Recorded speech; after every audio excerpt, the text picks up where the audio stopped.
Welcome to the Adoptive Dad Playbook. Sit back, relax, and grab a beverage with your host, David Bischlein. Hey, welcome back, everybody, to the Adoptive Dad Playbook. I hope you guys are having a great week.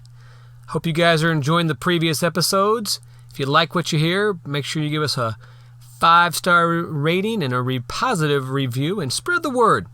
And as always, feel free to share the email address with anybody that you may know that has questions about adoption.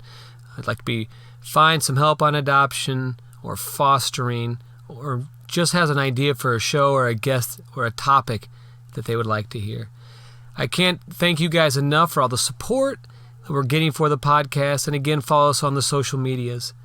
I don't know about you guys, but it's been a crazy, crazy day. It was really cold past couple weeks, and things are just starting to get into gear. I'm really looking forward to spring, and it's just been really good to spend time with my kids, but I think they're ready to get away from me a little bit as well.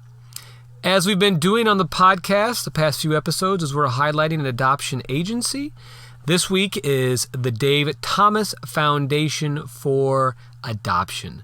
This is a big foundation started by Dave Thomas, the founder of Wendy's.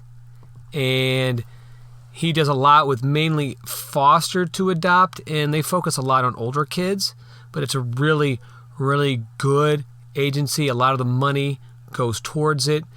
If you're looking for a really good charity adoption or foster agency to donate to, the Dave Thomas Foundation would be phenomenal.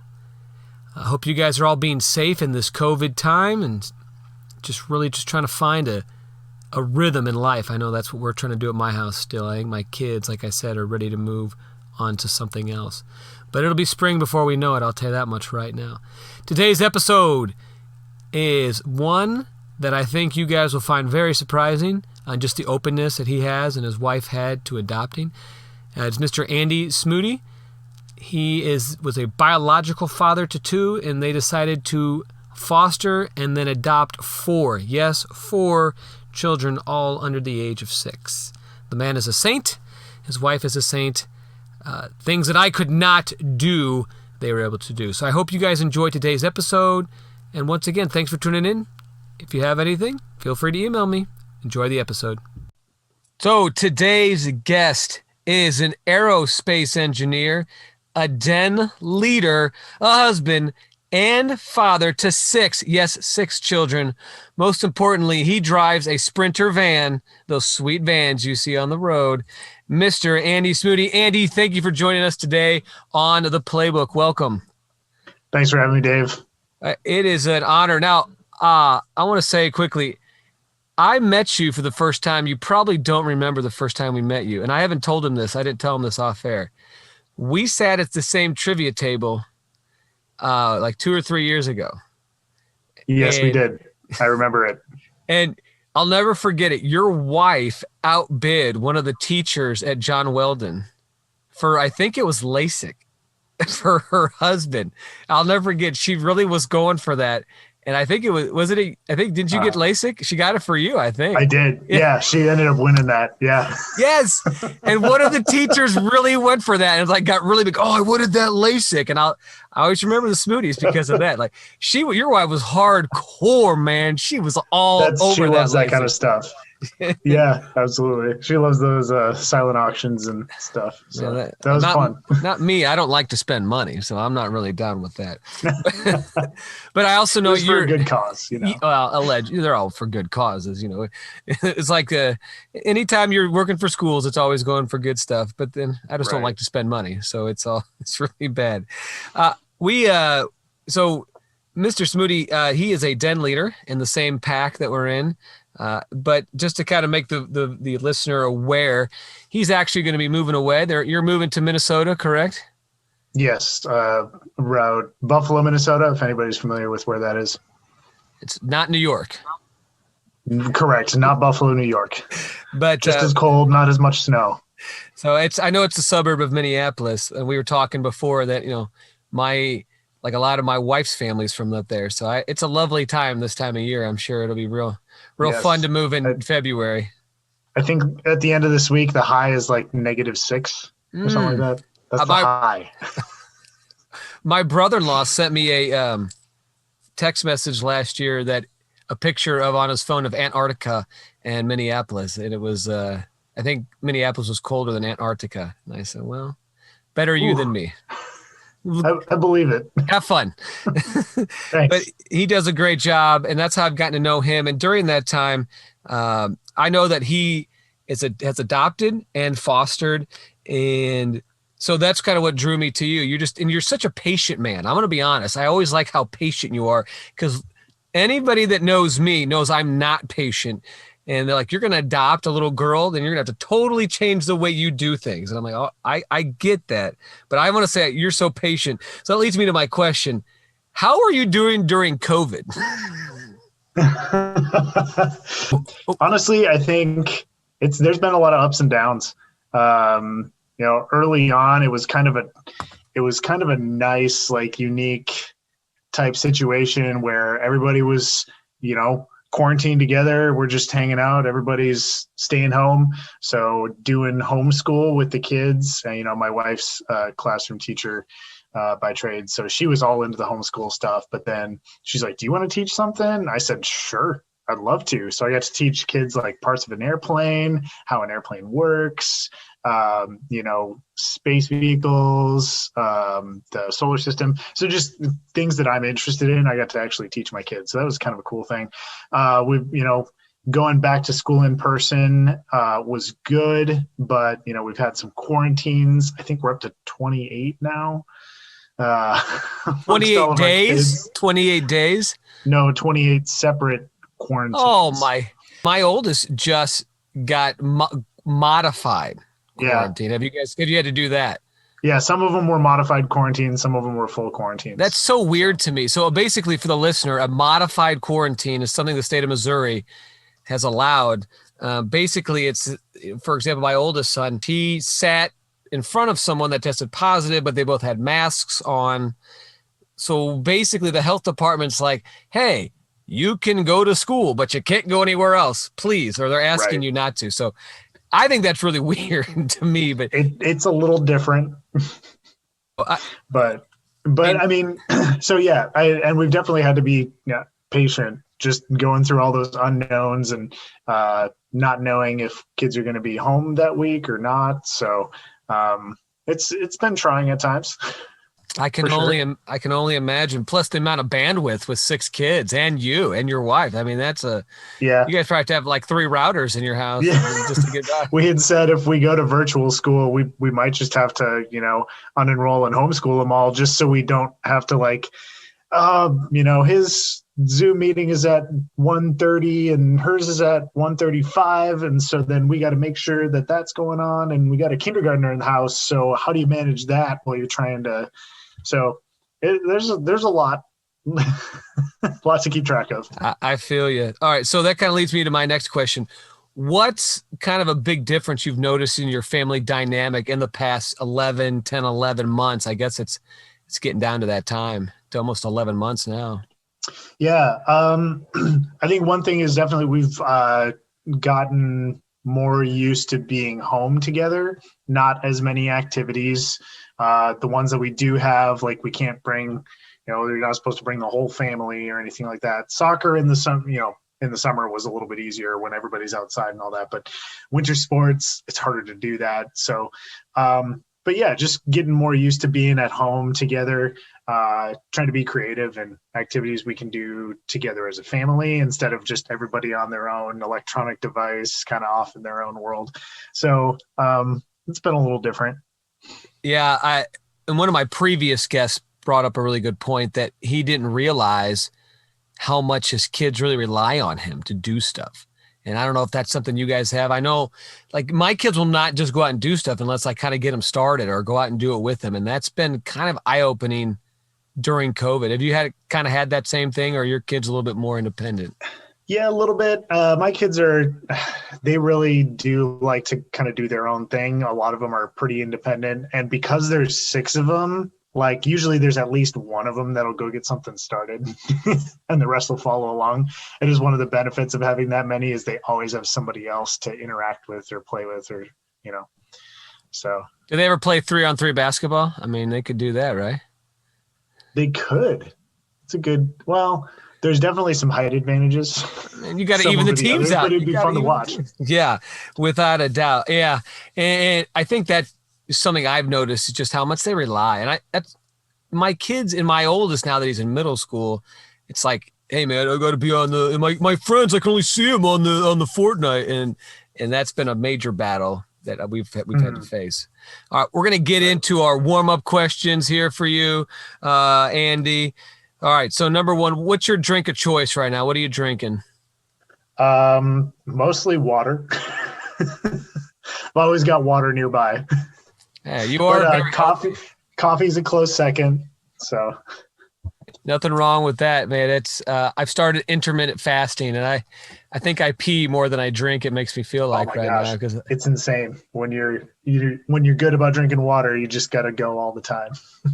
Coffee, black coffee is cool. It doesn't have any calories or anything. So I drink a lot of black coffee in the morning, and then I switch to water, and then I think I pee from lunch on. And yes, almost like every 30 minutes or so. Easily. All right, that leads to our next one. Do you have a favorite dad joke? Yes.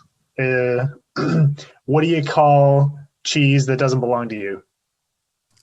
Nacho cheese. Nacho cheese. It's a good one. Yeah. It also works with soup, chicken. Lots of other things. That's a great one. All right.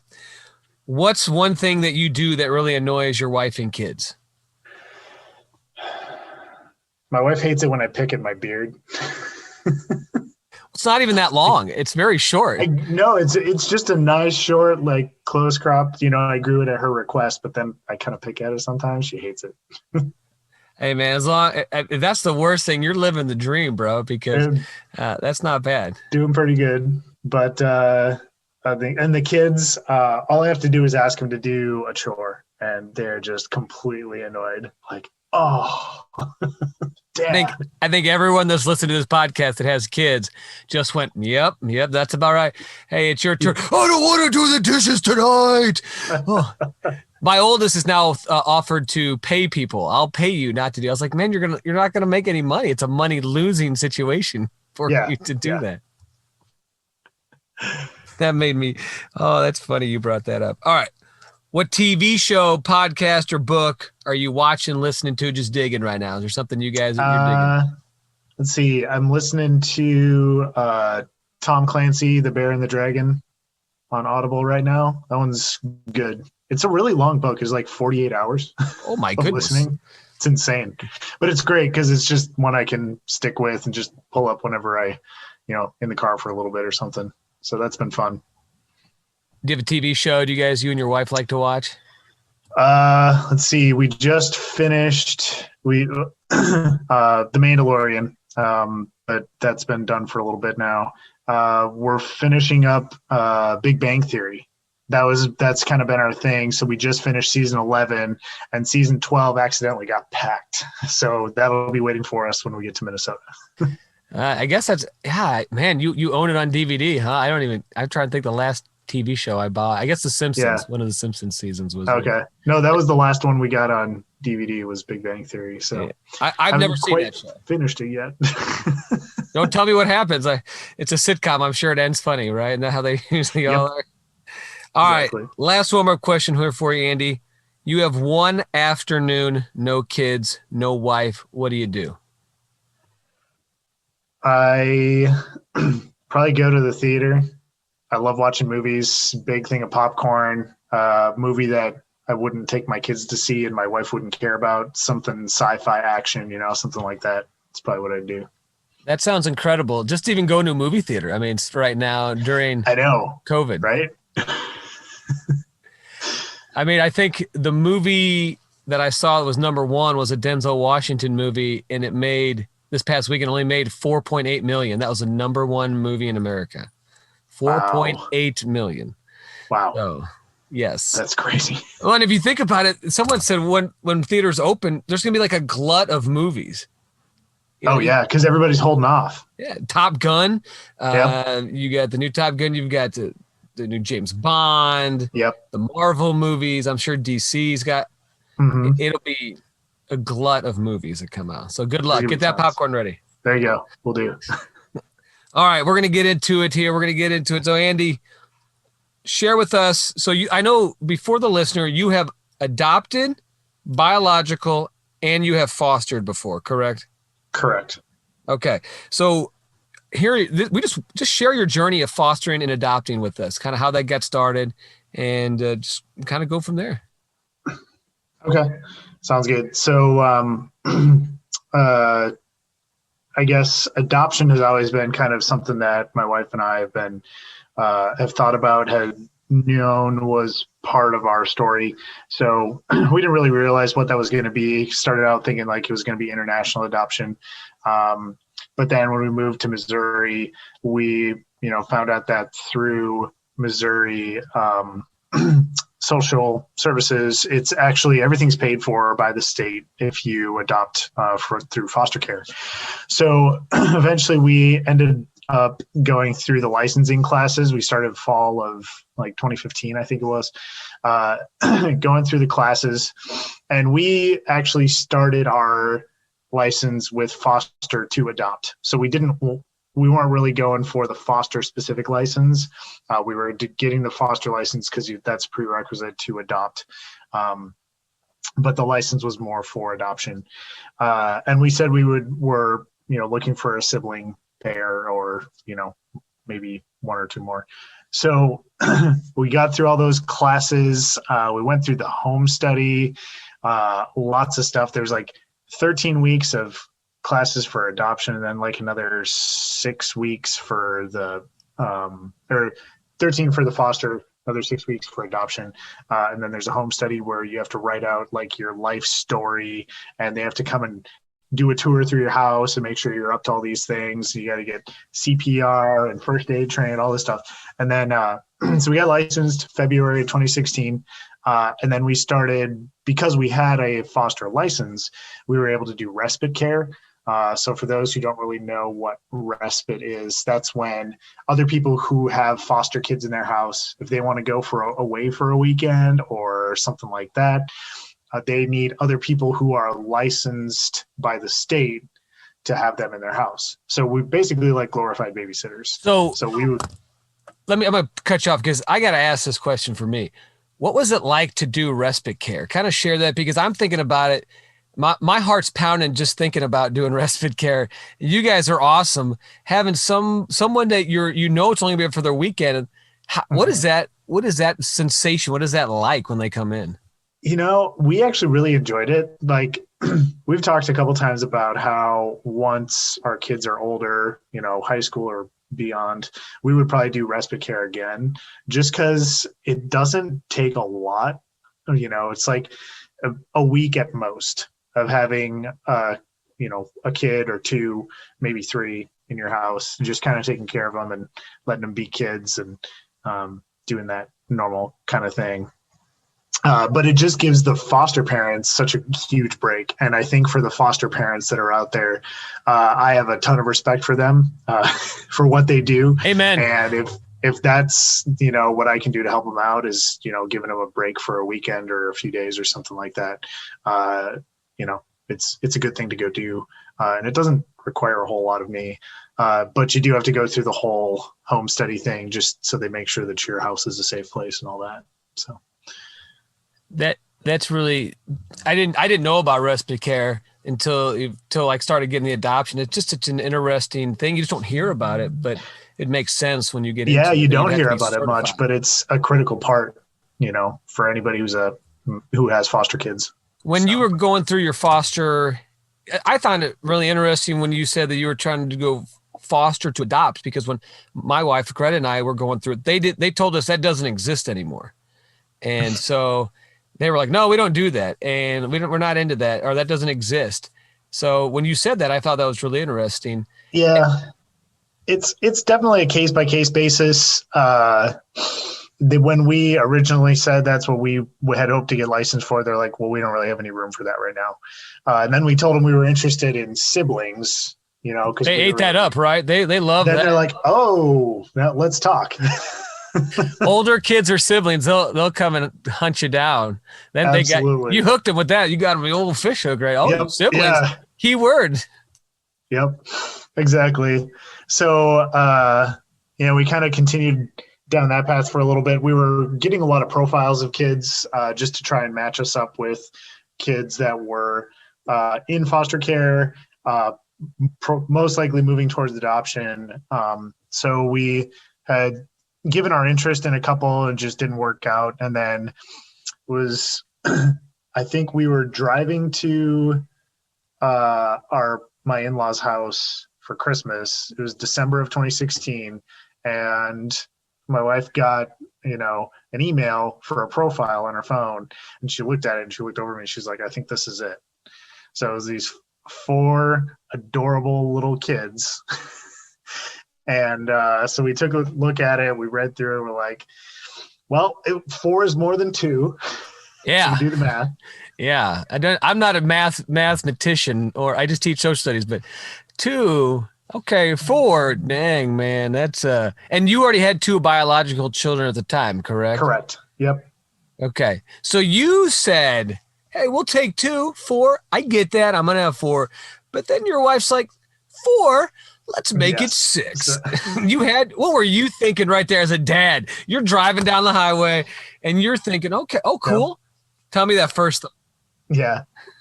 What was it like when you heard that? That's a lot. I guess I had already been a little bit prepped, because when we got our license, it was for up to 4 adopted. So we would have a total of 6 in the house. So it wasn't, at that point, it was a possibility. I just never thought we'd actually get to that. It's kind of like asking the best looking girl at school to prom, right? It's a possibility, but probably not. Saying there's a chance. You're telling me there's a chance. Oh, so you go from there. Tell us. So you accept the 4, all right, and then tell us what happens next here.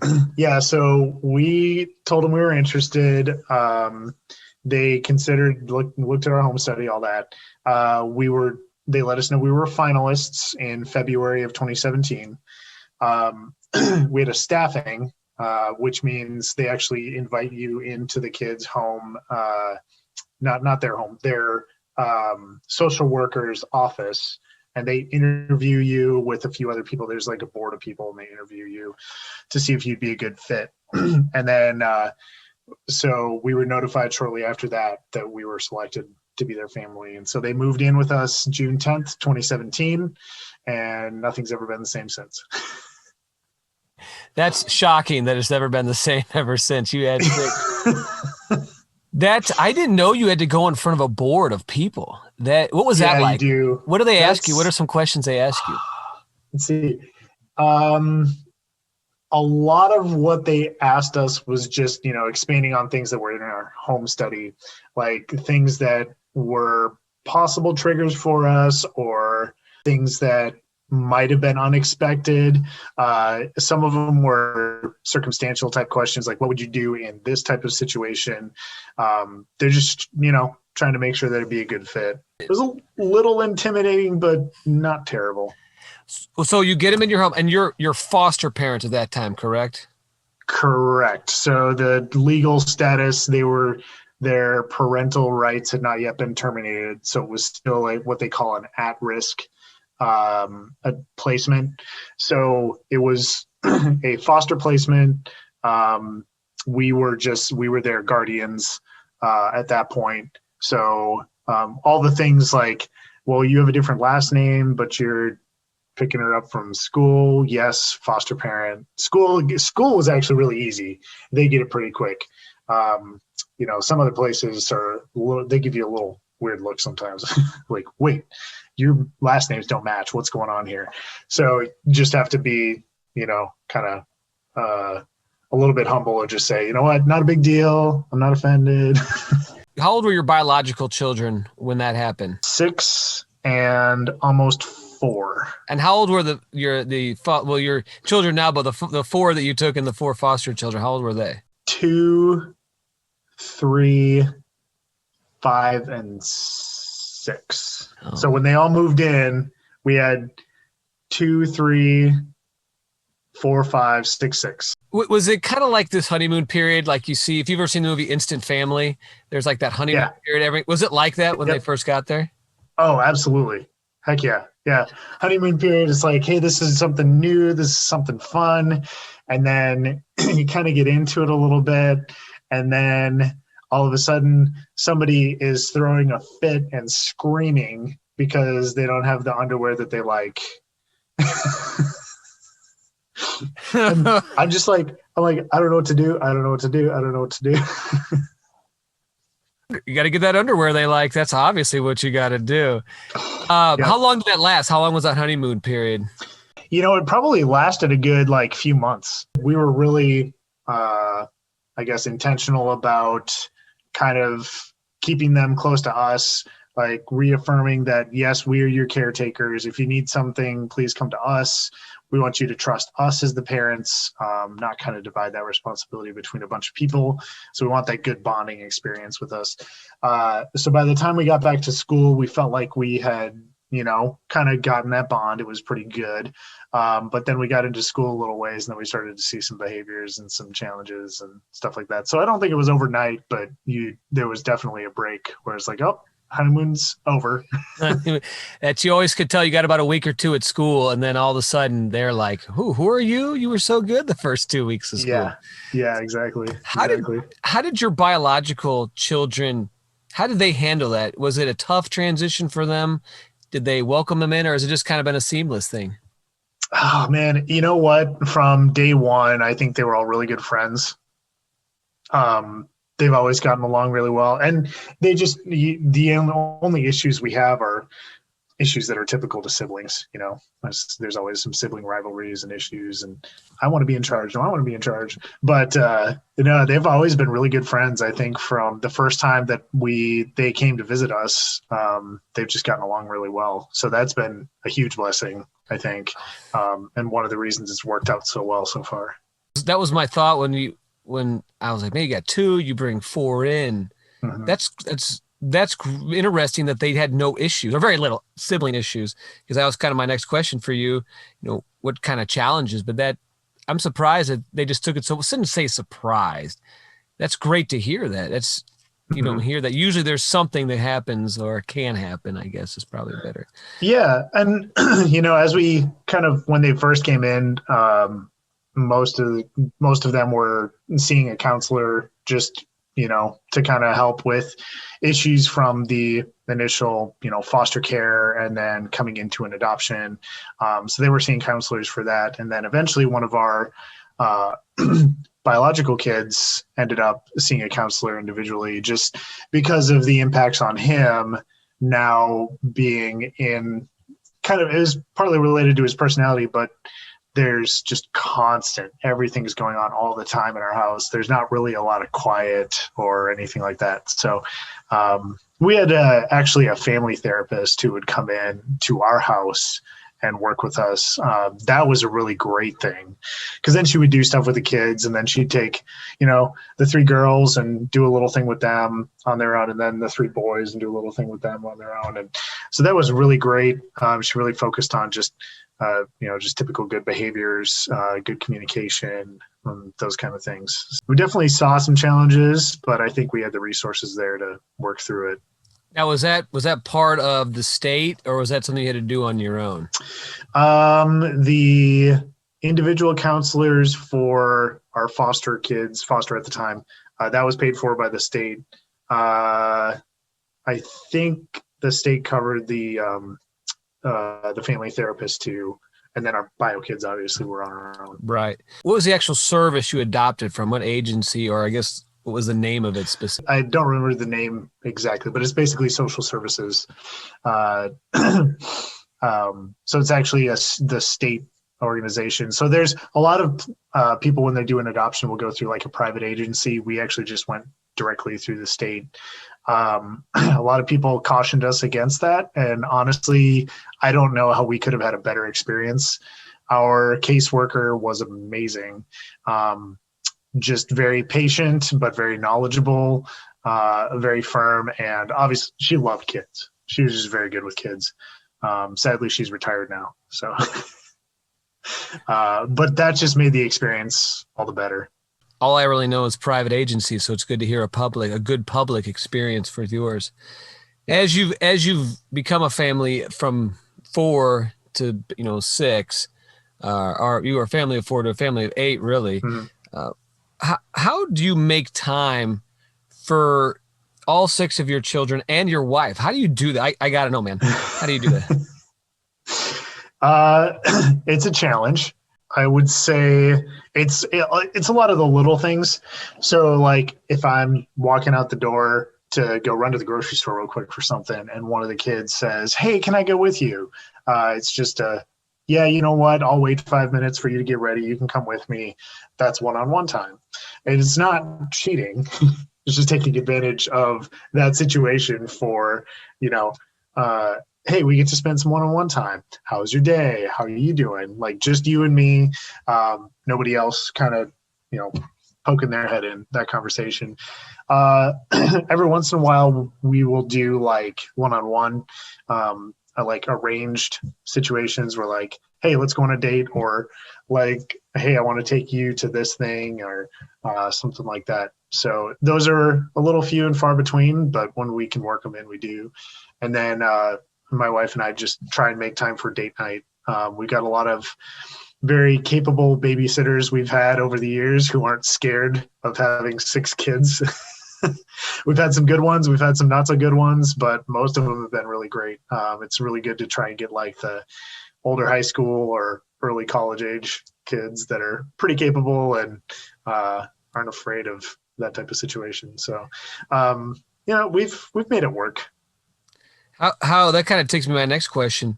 How has fostering and adopting kind of affected your marriage? Have you noticed major differences? Obviously with 4 kids, but on top of that, what are the challenges that you've had to overcome? And maybe some dads that are going through that, give any advice to on that?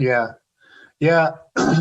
I would say, since we started the process, we talked about it a lot. Just made sure that we were both on the same page as far as what our hopes and dreams were, along with our expectations, some of them realistic, some of them not. So we kind of use each other as a sounding board. Like, does this make sense? Is this how I should be feeling about that? So, and I think the classes that we had to take helped facilitate some of those conversations too. Like, hey, these are the issues. These are the things you got to think about. Like, what if you get an older kid and they have this issue? Like, how are we going to deal with that? Or is that just something we're going to say, no kids over this? Do we really want to leave those kids out? So there's a lot of deep conversations you end up having. And I think that's just really made our marriage that much stronger, our relationship that much deeper. And especially when you get that many more kids in your house, it's like you and me, we got to be a team because it's 2 on 6. Not always, but there are definitely situations where it's the 6 of them against the 2 of us. And so we really got to team up and be, kind in our efforts, because, otherwise they'll try and take us down. Overall, it's been a really good, growing and strengthening experience for our marriage. That always takes Mac, when you started with 2, so you guys were playing man on man. Yep. And now you're playing super zone. You have, so you're basically got to cover 2 with 6 receivers coming at you. So I can imagine that's a football term. Sorry, listener, as a football coach. All right. So what would be something that people maybe misunderstand about foster care specifically, and maybe even adoption from the state? Do you have any words of advice on that, or maybe misspell some rumors?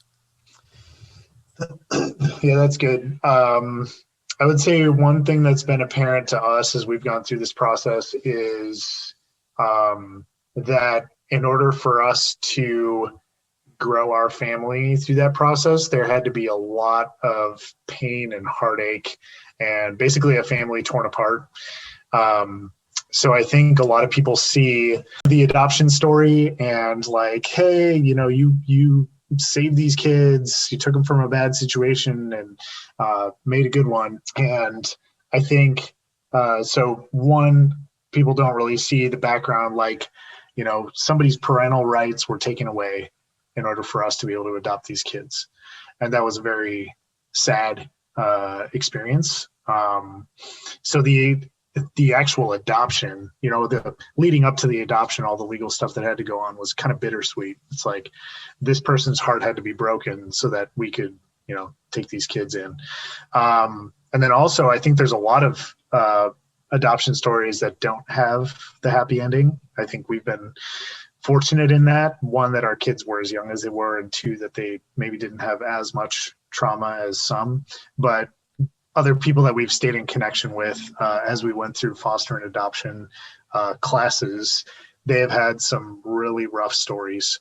People that they have finalized adoptions with, kids that they've adopted that don't want to see them, that continue to rebel, but they continue to love them anyway. So there's a lot of hurt just because of, family situations getting broken up. I don't want that to scare anybody, but I think it's really easy to see the happy ending and then not understand all the background and what goes on behind the scenes. I mean, that's real talk, as my students like to say, real talk.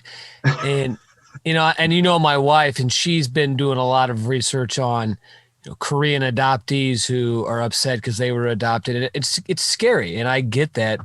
It doesn't matter if you adopt domestically, interracially, anything. That's a fear that I'm sure that you even have a little bit as they grow older.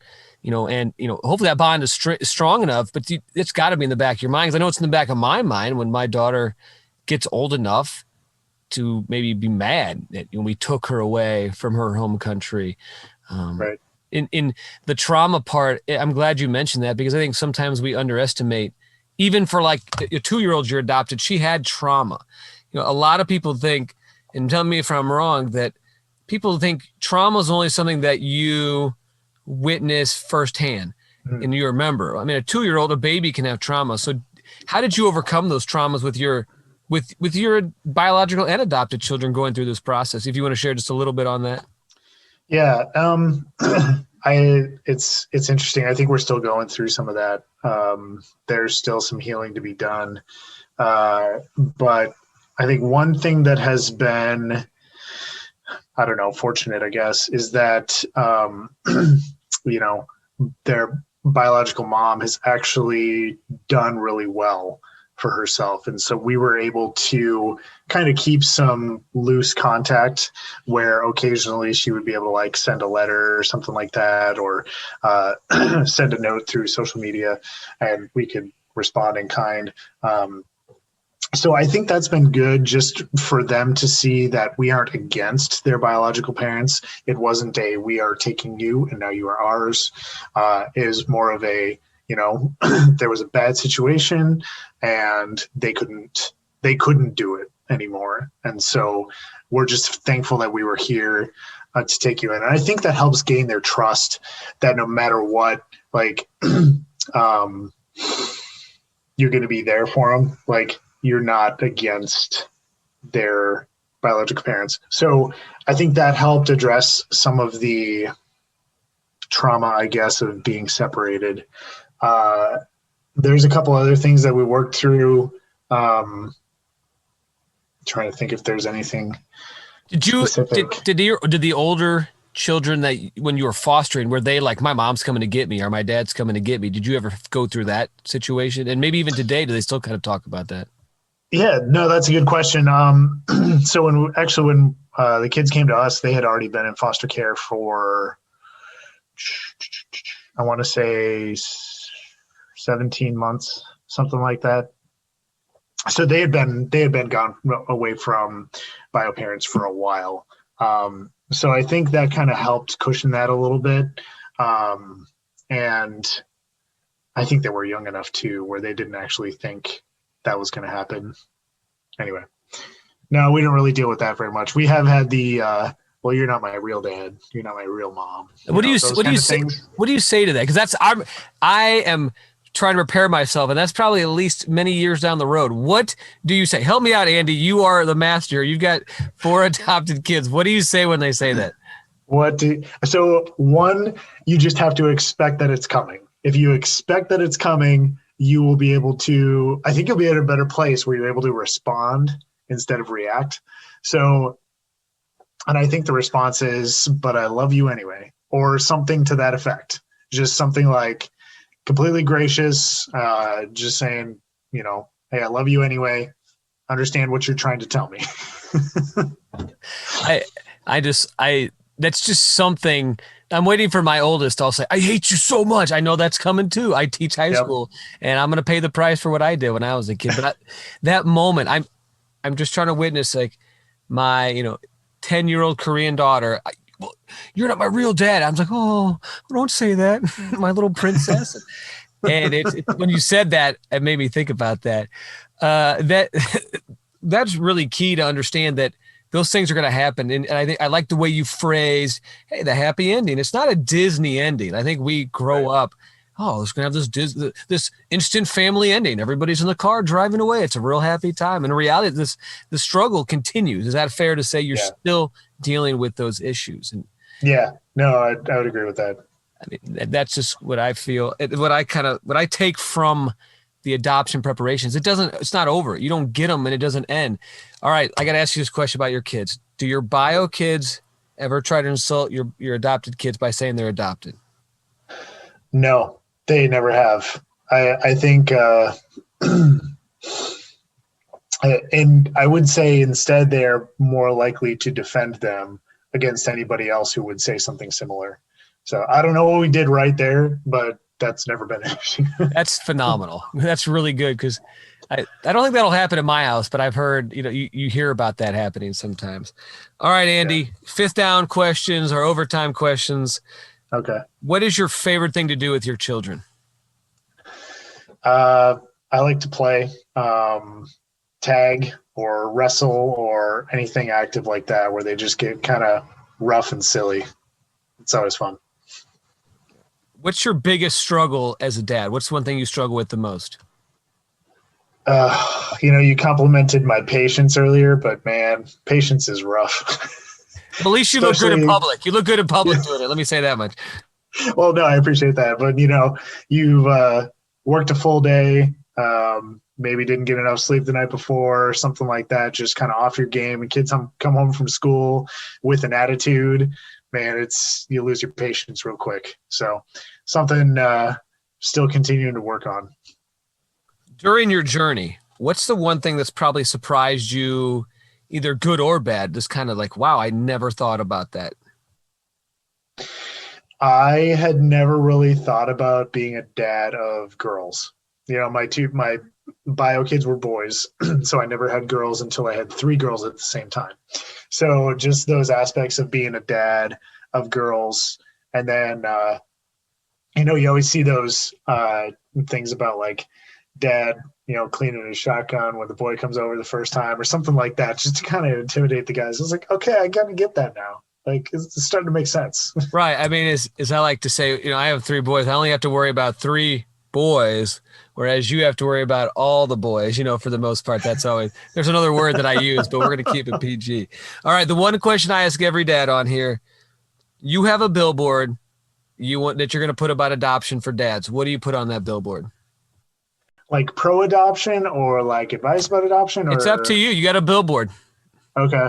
What are you going to do? What are you going to put on there? I would say, everybody can play a part. Because, I'm the one who did the adoption, but couldn't have done it without all the other people who helped us out with everything from logistics, like picking up kids, bringing kids here and there. Like when we first got the kids in our house doing meals, it really did take a whole bunch of people to help us be successful in that. I think that's phenomenal. The way you said that, it just takes everybody. Don't be afraid to ask for help.